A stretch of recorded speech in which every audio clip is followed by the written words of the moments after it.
বেনামাজি কিয়ামতের মাঠে মুসলমানদের সাথে দাঁড়াতে পারবে না। বেনামাজি উঠবে হামান, কারুন, নমরুদ, ফেরাউন তাদের সাথে, উবাই ইবনে খালফের সাথে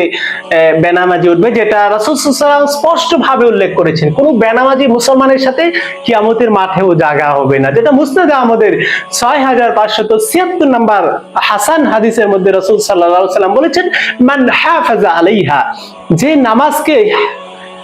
হেফাজত করবে, অর্থাৎ যথাযথভাবে কায়েম করবে, আদায় করবে, কানাত লাহু নূরা, এই নামাজ তার জন্য কিয়ামতের মাঠে নূর হবে, অবরহানা, এবং প্রমাণ হবে, একেবারে একিউরেট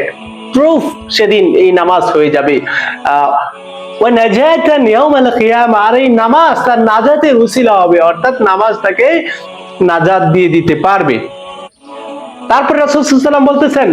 মান লাম ইউহাফিজ আলাইহা, কিন্তু এই নামাজকে যে হেফাজত করেনি, এই নামাজকে যে যথাযথভাবে আদায় করবে না, এই নামাজকে যারা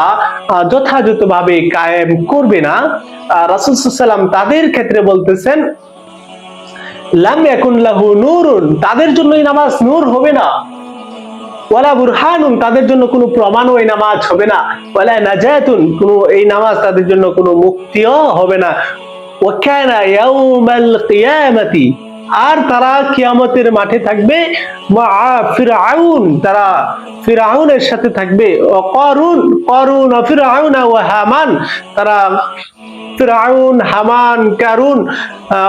উবাই ইবনে খালফ তাদের সাথে, মুনাফিকের সাথে তাদের হাসর নাসর হবে, যেটা মুসনাদে আমাদের 6576 নম্বর হাদিস থেকে আমরা জানতে পারলাম। এইজন্য প্রিয় ভাইরা, আমরা যদি মুসলমানের সাথে আমাদের হাসর নাসর করাতে চাই, তাহলে আমাদেরকে নামাজই করতে হবে। আমরা নামাজ না পড়লে আমাদের হাসর নাসর হবে